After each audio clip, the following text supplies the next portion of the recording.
법인, 눈에는 눈, 이에는 이라고 하는 그 관점에서 하나의 재판관의 역할들을 담당하고 있는 것을 보여주는 내용입니다.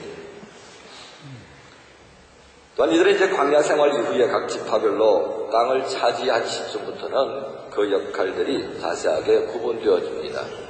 어떤 장로들은 각자가 속하여 있는 성읍에서 지역의 재판관으로서 역할을 하는 반면에 또 어떤 사람들은 종교적 업무를 수행하는 회중 장로로 그렇게 봉사하기도 했다는 것입니다. 레위기 4장 15절에 보면 그런 회중 장로라고 하는 이름이 등장합니다. 레위기 16장에 보면 대속죄일에 대한 기록이 나옵니다. 그 대속죄일의 내용을 보면 대제사장이 속죄일을 준비하는데 그 속죄일 준비하는 기간이 한 10여일이 됩니다. 그 10여일 기간 동안에 이 회중 장로들로 구분되어지는 종교적 업무를 전담했던 장로들과 지난 시간 동안에 이 대속죄일을 어떻게 진행이 되어졌는지를 먼저 듣는 시간들이 있습니다. 그처럼 이 회중 장로들은 종교적 영역에 있어서 대제사장에게 또한 자문 역할을 했다, 그렇게 정리됩니다. 하지만 이스라엘 후대에 와서 사회가 하나님의 말씀을 떠나면서 이들이 권력을 가지고 왕들과 결탁하면서 백성들 위에 군림하게 됩니다. 법사 우리가 알다시피 조선시대 말기에 토호 세력들이 지방관과 결탁되어져서 백성들을 못살게 굴었던 것과 똑같은 양상이 이 시기에도 비롯된다는 것입니다. 하지만 이 장로 제도의 구조는 신약시대에까지 영향을 미쳤습니다.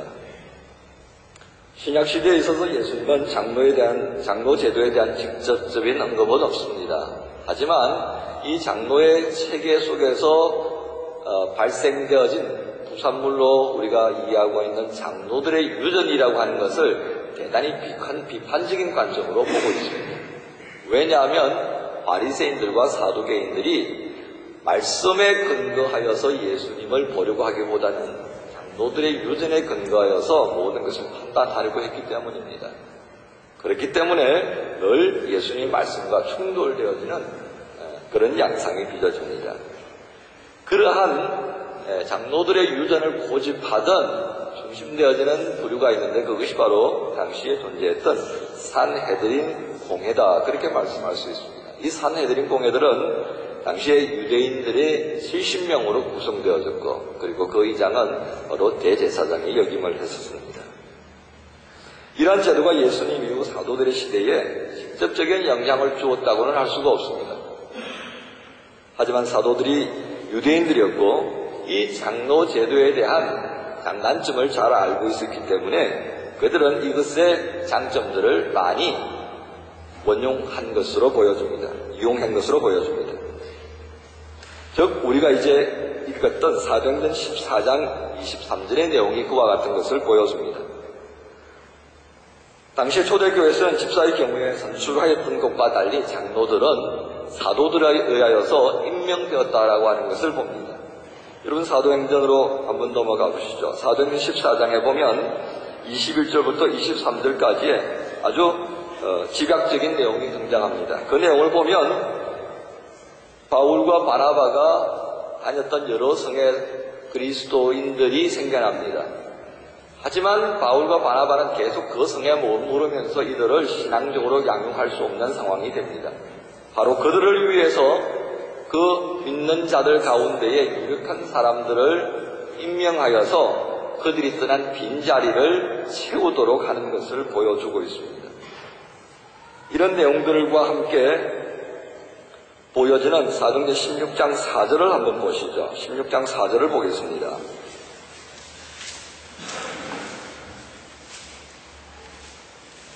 16장 4절을 보면 4절과 5절을 같이 읽겠습니다. 바울 일행은 여러 도시를 두루 다니면서 예루살렘에 있는 사도들과 장로들이 전한 규정들을 사람들에게 전해주어서 지키게 하였다. 교회들은 그 믿음이 점점 더 튼튼해지고 그 수가 나날이 늘어간다. 이 내용을 보면서 우리는 사도들이 없던 곳에서 임명되어진 장로들이 그 역할들을 대신하면서 예배와 성례를 주관하는 것을 봅니다. 그리고 이들 장로들로 구성되어진 장로회가 있어서 사도들과 관계를 맺으면서 초대교회에 필요했던 여러 가지 규정들을 함께 정리해서 사람들에게 지키도록 전해주었다는 것이었습니다. 그리고 디모데전서 4장 14절에 보면 디모데가 안수받을 때 장로의 배를 통하여서 안수받았다라고 하는 것을 보여줍니다. 이런 내용을 통해서 초대교회의 장로들은 사도들과 협력하여서 교회의 중요한 일들을 진행했다 하는 것을 봅니다. 그리고 디모데전서 5장 17절에는 장로의 역할을 크게 다스리는 장로와 말씀을 전하고 가르치는 장로 두 가지로 규정하고 있습니다. 초대교회는 이러한 장로의 직책과 함께 감독이라는 직제가 존재합니다. 왜 갑자기 장로직을 설명하면서 감독이란 이름을 거론하냐 하고 생각하실 분이 계실 겁니다. 근데 여러분, 장로의 자격이라고 하는 것을 말씀하면서 우리가 주로 사용하고 있는 디모데전서 3장 1절부터 7절까지 내용에 보면 그 제목이 어떻게 되어 있습니까? 감독의 자격, 그렇게 되어 있습니다. 여기서 우리가 혼란을 일으킬 수 있기 때문에 이 말씀을 드리는 것입니다. 초대교회는 이들 직제가 역할의 측면에서 구분되었다고 보시면 되겠습니다. 즉, 감독은 오늘날의 목사와 같은 역할에 가깝다, 그렇게 보시면 되겠습니다. 그리고 장로는 다스리는 역할을 담당했다, 그렇게 보시면 되겠습니다. 이와 함께 초대교회는 이러한 중요한 장로의 직무 수행을 위해서 디도서 1장 6절 이후에 그 자격을 구분하고 있습니다. 그리고 거기에는 디도서 1장 부분에는 이 장로와 감독의 자격을 구분하고 있습니다만은 디모데전서 3장 1절부터 7절까지의 내용에 나타나는 감독의 자격에서 견주어 비교해보면 별 차이가 없다고 하는 것을 알게 됩니다. 다만 특이한 것은 베드로전서 5장 1절의 경우에 베드로 사도가 본문을 통해서 이와 같이 말합니다. 나는 여러분들 가운데 장로로 있는 이들에게 같은 장로로서, 이렇게 표현합니다. 즉, 베드로 자신도 그 장로들 가운데의 한 사람으로서 칭하고 있다는 것이었습니다. 이 같은 내용을 통해 우리는 장로, 감독들과 같은 경우에 이 명칭들이 당시 교회의 지도자들에게 공통적으로 사용되었던 용어라, 그렇게 이해하는 것이 좀 혼란을 가져오지 않는 근거가 되겠다 생각됩니다. 또한 이러한 직제에 있어서 우리가 하나 짚고 넘어갈 부분은 이 감독이라고 하는 부분이 오늘날에 잘못 이해하면 교황 체제와 같은 그런 감독 정치 구조의 교회, 또 감리교회와 같은 그 감독 구조의 정치 체제를 받아들이게 만드는 그런 근거가 될 수가 있겠습니다만은, 분명한 사실은 이것은 몇 개의 교회를 거느리고 관리 감독하는 그런 직제로서 사용했던 것은 아니었다는 겁니다. 흔히 보면 이렇게 이해하시면 되겠습니다. 이전에 장성환 목사님이 여기 초대 감독 교회 목회자로 계실 때에 여러 교회를 다니시면서 설교하시고 돌아보셨다고 하는 그 개념으로 보시면 되겠습니다.